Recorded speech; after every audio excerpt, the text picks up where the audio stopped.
నమస్తే, సనాతన ధర్మం ఛానల్కి స్వాగతం. మనతో పాటుగా ప్రముఖ ఆస్ట్రాలజర్, వాస్తు నిపుణులు చెబిఎం కిరణ్ శర్మ గారు ఉన్నారు. వారితో మాట్లాడదాం. నమస్తే. నమస్తే. అఖండ ఐశ్వర్యమస్తల్లి.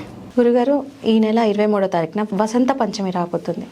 విద్యార్థులకి అంటే సరస్వతీదేవి పూజ చేసుకుంటే చాలా మంచిది అని అంటున్నారు. ఆ రోజు ఆ అమ్మవారి పుట్టిన తిథి వచ్చిందని సరస్వతి పూజ కూడా చాలామంది చేసుకోవడానికి సిద్ధమవుతున్నారు. మనం ఎలా చేసుకోవాలి, అమ్మవారిని ఎలా ఆరాధించాలి, విద్యార్థులకు ఏమైనా సూచన? తప్పకుండా. ఇప్పుడు ఆల్రెడీ చాలామంది పిల్లలకి జేఈ మెయిన్స్ ఎగ్జామ్స్, అలాగే మనకి రాబోతున్నటువంటి సమయంలో మార్చ్ ఏప్రిల్లో జరిగేటువంటి ఇంటర్మీడియట్ పరీక్షలు, 10th పరీక్షలు కానీ ఇవన్నీ ఎంతో మీకు ముఖ్యమైనటువంటి సమయం ఇది పిల్లలకి. సో ఈ సమయంలో మనకి రేపు వచ్చేటువంటి వసంత పంచమి, అంటే మాఘ మాసంలో వచ్చేటువంటి శుక్లపక్ష పంచమి వసంత పంచమి అంటారు. చాలా మంది సరస్వతి పుట్టినరోజు అంటారు, అది కాదమ్మా, వసంత పంచమి దీని పేరు. ఈ వసంత పంచమి రోజున మేధస్సు కోసం పూజ చేయాలి. మేధ అభివృద్ధి అంటే మెమరీ, మేధస్సు కొరకు పూజ. అంతే తప్ప ఇక్కడ హైగ్రీవ్ ఉండాలి. ఎందుకు ఆ రోజున సరస్వతి నమస్తుభ్యం వరదే కామరూపిణి విద్యారంభం కరిష్యామి సిద్ధిర్భవతు మే సదా, ఈ శ్లోకం చెప్పుకోండి. అలాగే జ్ఞానానందమయం దేవం నిర్మల స్ఫటికాకృతిం ఆధారం సర్వవిద్యానం హయగ్రీవ ఉపాస్మై, ఇది శ్లోకం చదువుకోండి.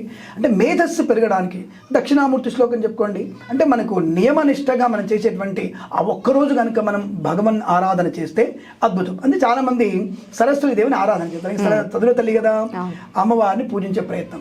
ఈ రోజున ఏంటంటే ముఖ్యంగా వీణకు పూజ చేయాలి. అంటే శాస్త్రీయ సంగీతంలో ఉన్నటువంటి వ్యక్తులు ఈరోజు వీణకి పూజ చేస్తారు. వీణ వాయిస్తారు కదా, ఆ వీణకి పూజ చేస్తారు. వీణకి ఎప్పుడైతే పూజ చేస్తామో సాక్షాత్ సరస్వతి మన బుద్ధిలోకి వస్తుంది. ఓకే, అటువంటి పరమ పవిత్రమైన తుంబురుడుకునేటువంటి తుంబుర, అమ్మవారి చేతిలో వీణ, రెండు కూడా ఇంట్లో వీణ ఉంటే పూజ చేసుకోవచ్చు. వీణ ఉంటే వీణ అక్కడ పెట్టి పూజ చేసుకోవచ్చు. వీణ కూడా పూజ చేసుకోవచ్చు. అమ్మవారి దగ్గర పెట్టి వీణకి మనం 2 అక్షంతలు వేసి నమస్కారం చేస్తే మేధస్సు బాగా ఉంటుంది. కాబట్టి అటువంటి మీరు మేధా సంపత్తి కొరకు వసంత పంచమి రోజున మీరు అమ్మవారిని, హయగ్రీవుడిని, దక్షిణామూర్తిని ఎంతగా మనం ఆరాధన చేస్తే అద్భుతమైనటువంటి మేధస్సు పెరుగుతుంది. మేధా అంటే మేధా దేవత యొక్క అనుగ్రహాన్ని పొందుకునే అవకాశం. కాంపిటేటివ్ ఎగ్జామినేషన్స్ కానీ, అకాడమిక్ పరీక్షలు కానీ అద్భుతంగా ఉంటాయి. అలా అని చెప్పేసి పొలోమంటూ మీరు రోజు ఎగ్జామ్స్ టైంలో కూర్చొని గంటలు మీరు అష్టోత్తరాలు చదవక్కర్లేదు. జస్ట్ ఒక 3 సార్లు హయగ్రీవుడి నామస్మరణ, సరస్వతి నామస్మరణ, దక్షిణామూర్తి నామస్మరణ చేసుకొని మీ ఎగ్జామ్కి వెళ్ళిపోండి. మీరు నా 24/7లో 18 or 16 hours చదువుకోండి, 8 hours హాయిగా పడుకోండి. ఇంకా నేనేమంటానంటే మీరందరికీ విద్యార్థులకు సూచన గుర్తుపెట్టుకోండి. మీరు రెగ్యులర్గా మీరు 12 గంటలు చదువుతున్నారు కదా, ఈ యొక్క పరీక్ష టైంలో మీరు 8 hours చదవండి. అదేంటి సార్ మీరు ఏంటి మీ పిల్లల్ని చదవమంటే అని తల్లిదండ్రులు భయపెడతారు. బాగుంది వీడు ఏదో చెప్తున్నాడు, కిరణ్ కిరణ్ మాట ఎందుకంటారు. మీరు రోజు 12 గంటలు చదువుతున్నారు కదా, ఇప్పుడు 8 hours చదవండి. 4 hours-లో 2 hours మీరు అమ్మ నాన్నతో గడపండి. మరొక 2 hours మీరు క్రికెట్ మ్యాచ్ చూడండి, ఫుట్బాల్ మ్యాచ్ చూడండి, కామెడీ సినిమాలు చూడండి, రిఫ్రెష్మెంట్. ఏంటి సార్ మీరు ఇలా చెప్తున్నారు, ఇది చేసి చూడండి, you will get 98%, 99%. I'm challenging with all the parents who are here watching our channel. ఇది ఛాలెంజ్ చెప్తాను మీకు ఆ విషయంలో. ఎందుకంటే వాళ్ళని పొలవమంటూ రుబ్బురోల్లాగా దాంట్లో రుబ్బేస్తేట మీరు, అని వాళ్ళకి మేధస్సుకి కొత్త వేరే మోటివేషన్ కావాలి. అందుకే అంటున్నా, మీరు ఏమైనా కామెడీ సీన్ చూడండి, మంచి కామెడీ సినిమా చూడండి, సినిమాని చూడండి, 2 hours తల్లిదండ్రులతో ఉండండి. అమ్మని హగ్ చేసుకోండి, నాన్న హగ్ చేసుకోండి, నాన్నతో బయటికి వెళ్ళండి, గప్చుపులు తినండి. నేను ఇదే చెప్తుంటాను మా అబ్బాయికి, మనం ఎంతగా మనం చేయగలిగితే అంత అద్భుతమైన ప్రక్రియ ఉంటుంది. 2 hours సినిమా చూడండి, what ever maybe. Horror cinema చూడు, పోయేదే ఉంది, నాకేం భయం లేదు. హ్యాపీ హర్రర్ సినిమా చూడండి. బాగా చెప్పాడు కిరణ్ శర్మ, వీడేదో పిల్లల్ని చెడగొట్టేట్టున్నాడు. ఇలా చదివిన వాళ్ళకే బెటర్ ర్యాంక్ వస్తుంది, 99% కలిసి అవుతుంది. But don't expect 100% all the time. So అది ప్రెషర్ పెట్టుకుంటాను. మీరు కుక్కర్ గారు, మీరు కుక్కర్లు గారు, మీరు కుక్కర్లు అయితేనే దాన్ని పెట్టేదో విజిల్ బయటకు వస్తుంది. చదివిన ఎంత పర్సెంట్ చదివినా అది బుర్రలో నాలెడ్జ్ ఉండిపోతుంది. అవును. సో వేరే మోటివేషన్ వల్ల మీరు తప్పకుండా చదివింది అలాగే ఉండిపోతుంది. రెండవది, ఎందుకు ఇలా చేయమంటే 4 hours ఎందుకు రిఫ్రెష్మెంట్ అంటే ప్రెజెంటేషన్ బాగా ఉంటుంది, ప్రెజెన్స్ ఆఫ్ మైండ్ బాగుంటుంది ఎప్పుడు ఎగ్జామ్ రాసే టైంలో. ఇది గుర్తుపెట్టుకోవాలి.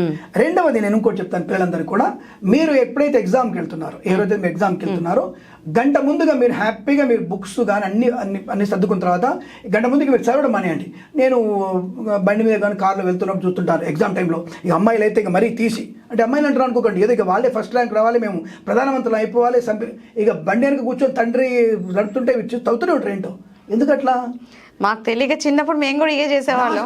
లాస్ట్ మినిట్ వరకు చదవద్దు కదా, అవసరం లేదు. గంట ముందు రిలాక్స్ వదిలేసేసేయండి, హాయి మీ నచ్చిన పాటలు పాడుకోండి, నచ్చిన పాట పాడండి, మీ నాన్నతో సరదాగా జోక్స్ చేసుకుంటూ వెళ్ళండి. మీ అమ్మతో సరదాగా మాట్లాడండి. ఎగ్జామ్స్ కంటే ముందు మీరు ఏది చదవకండి దయచేసి, అది రావు మీకేమి. లాస్ట్ మినిట్ లో చదివిన మాత్రమే గుర్తుంటాయి, పొద్దున నిన్నటి వరకు చదివినటువంటి అన్ని విషయాలు మర్చిపోతాం. అవునవునవును. దట్ ఈస్ ద వెరీ అంటే ఎక్కువ కాన్సన్ట్రేట్ దీని మీద ఉంటది కాబట్టి కాబట్టి మనిషి మస్తిష్కం రెండు రకాలు, చిన్న మెదడు పెద్ద మెదడు. చిన్న మెదడులో నిక్షిప్తం చేస్తాం మనం, అది ఎంత గొప్ప డీజీ, అది జీబీ తీసుకుంటుంది. అది పెద్ద మెదడు జీబీ తీసుకోదు, అది టెంపరీ డాటా. అది ఈ మనం చదువుతున్నప్పుడు టెంపరీ డాటా ముందు ఉంటుంది, మన లోపల డాటా మనం మర్చిపోతుంది, లోపల పోయేది అది. ఇది మీకు ఆర్టిఫిషియల్ ఇంటెలిజెన్స్ చెప్తాను మీకు నేను, you go and search in artificial intelligence, మీరు సెర్చ్ చేయండి ఇలా కరెక్టేనా అని. ఇది 100% కరెక్ట్. ఇది తర్వాత మీరు గంట ముందుగానే మీరు పరీక్ష దగ్గర ఉండాలి. ఎందుకు ఉండాలి అంటే, ఏమో ఐడి కార్డు మర్చిపోవచ్చు, హాల్ టికెట్ మర్చిపోవచ్చు, ఆధార్ కార్డు మర్చిపోవచ్చు, ఇంకేదైనా మర్చిపోవచ్చు. అప్పుడు మీ నాన్నగారు మీ అన్నయ్య టక్కటగా ఇంటికి వెళ్ళి మళ్ళీ వచ్చే టైం ఉండాలి, గంట టైం ఉండాలిగా. కాబట్టి మీరు గంట ముందుగానే ఎగ్జామ్ హాల్ దగ్గర ఉండండి. దెన్ మీ పరీక్షల్లో తప్పకుండా మీరు 100% పాస్ అవుతారు. అది దానికి ఇక్కడ మళ్ళీ మీరు వసంత పంచమి అనేది ఇక్కడ మీకు ప్రూవ్ చేస్తుంది. ఏదైతే మీరు మతిమరుపు లేకుండా ప్రశాంతంగా ఉండాలో అందుకు మీకు ఈ మేధా సూక్తం పనికొస్తుంది. మేధాదేవి అనుగ్రహం ఉంటుంది. సరస్వతి అష్టోత్తరం చదువుకుంటే మీరు అమ్మ అనుగ్రహంతో మీకు ఈ పెద్ద మెదడులో ఉండే కన్నా చిన్న మెదడులో ఉండేటువంటి జీబీ బయటకు వచ్చి ప్రెజెన్స్ ఆఫ్ మైండ్ బాగా ఉంటుంది. అందుకే ఈ వసంత పంచమి రోజున మన అదృష్టం కొద్దీ ఎగ్జామ్స్ ముందే వచ్చింది కాబట్టి మీరు ఇప్పుడు మీరు చదువుకుంటే అద్భుతమైనటువంటి ప్రయోజనాన్ని పొందుకుంటారు. కాబట్టి మీరు అమ్మవారిని స్పెషల్ గా ఆ రోజు ఏమన్నా పూజించే విధానంలో ఏమన్నా ఎట్లా చేయాలి ఏంటి అనేది ఒకటి, ఎవరిదైనా విగ్రహం ఉంటే అంగుష్ట ప్రమాణం ఇంతే ఉండాలి. విగ్రహం అమ్మవారి విగ్రహం బొటన వేలం సైజే ఉండాలి, అంగుష్ట ప్రమాణం. దానికి మీరు అభిషేకం చేసుకోవచ్చు, మీ పిల్లలతో చేయించండి, నో ప్రాబ్లం. ఒక వసంత పంచమి రోజున అభిషేకం చేయించి అష్టోత్తరాలు చెప్తే మీకేం కొంపలు మునిపోయేదేం లేదు. వాళ్ళ ఐఐటీలో ఫస్ట్ ర్యాంకో లేకపోతే ఇంకో తక్కువ కాదు. కానీ అభిషేకం చేయించండి, పంచామృతం అభిషేకం. ముఖ్యంగా అమ్మవారికి తేనెతో అభిషేకం చేయాలి. తేనెతో కనుక అభిషేకం చేయగలిగితే అద్భుతమైనటువంటి అమ్మవారి అనుగ్రహం ఉంటుంది. ఆ తేనె అభిషేకం పంచామృత అభిషేకం చేసి అమ్మవారికి ఆ తీర్థం అంటే పంచామృతం పక్కన పెట్టేసుకొని అమ్మవారు శుభ్రంగా కడిగి గంధము చందనాలతో అమ్మవారికి చేసి ధూపము దీపము నైవేద్యము అమ్మవారికి హారతి మంగళారతి చేసి ఒక 3 ప్రదక్షిణలు చేసుకొని అమ్మవారిని మళ్ళీ నమస్కారం చేసుకొని ఆ టైంలో మీరు హైగ్రీవ అష్టోత్తరం చదువుకోవచ్చు, అమ్మవారి అష్టోత్తరం చదువుకోవచ్చు, దక్షిణామూర్తి అష్టోత్తరం చదువుకోవచ్చు. చదువుకొని ఆ హారతి ఇచ్చిన తర్వాత తీర్థప్రసాదాలు తీసుకొని నక్షత్ర అమ్మవారి తల మీద వేసుకుంటే తప్పకుండా అమ్మవారి అనుగ్రహం మీతో ఉండే. ఆ వసంత పంచమి రోజున ఆ వీణాధారి అయినటువంటి శ్వేతాంబరి అయినటువంటి అమ్మవారు అద్భుతమైనటువంటి. ఇంకోటి మీకు గుర్తుపెట్టుకోండి, మీకు చండీ సప్తశతిలో సరస్వతీదేవి చేసేటువంటి యుద్ధమే గొప్పది.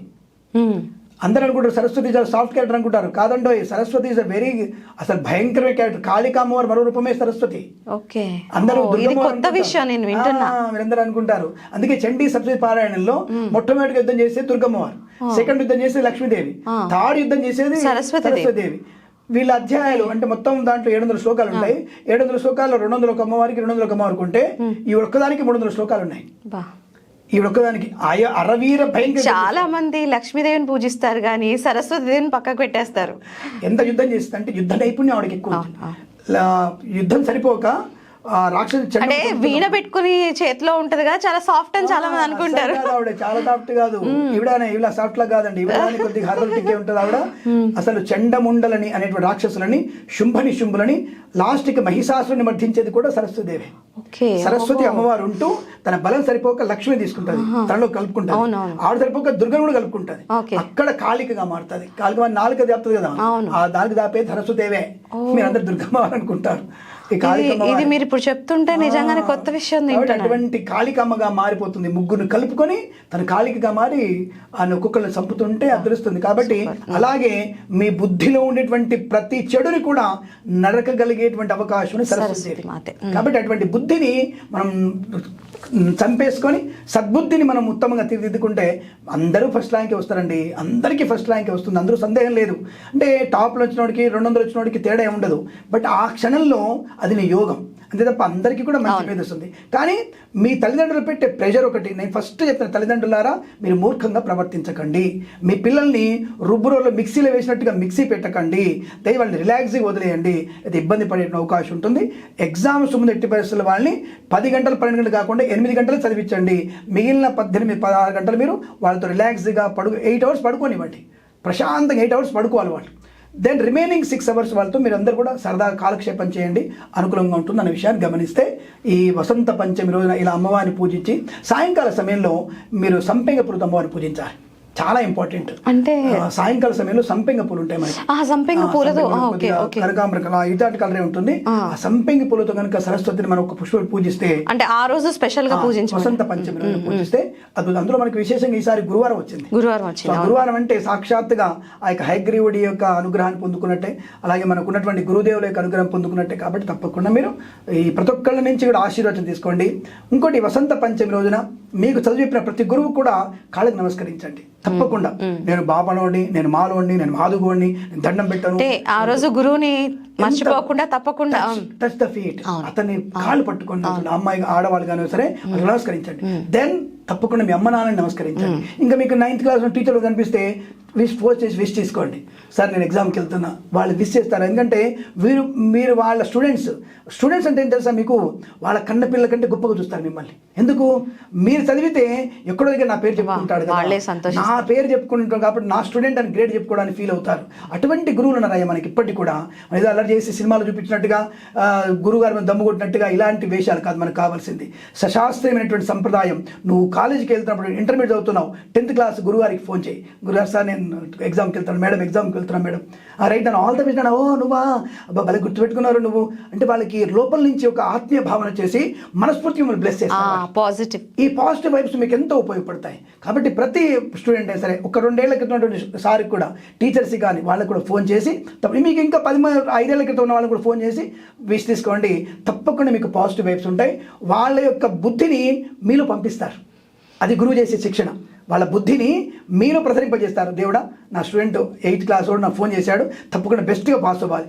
వాళ్ళ బుద్ధిలో కొంత మీకు వచ్చిన ప్లస్ పాయింట్ అవుతుంది. అలా 100 మంది గురువుల్ని కనుక కొద్ది పంపిస్తే 100% నీ బుద్ధి వికాసం ఉంటుంది. కాబట్టి తప్పకుండా మీరు అటువంటి వాళ్ళని కలిసిన వాళ్ళని కాళ్ళ నమస్కారం చేయండి, తల్లిదండ్రులు నమస్కారం చేసి మీరు తప్పకుండా వెళితే ఉత్తమ విద్యార్థులుగా, మన భారతదేశానికి ఉత్తమమైనటువంటి పౌరులుగా మీరు మారడం ఖాయం. కాబట్టి ఇటువంటి పరమ పవిత్రమైన వసంత పంచమి రోజున మీరు మిస్ చేసుకోకండి.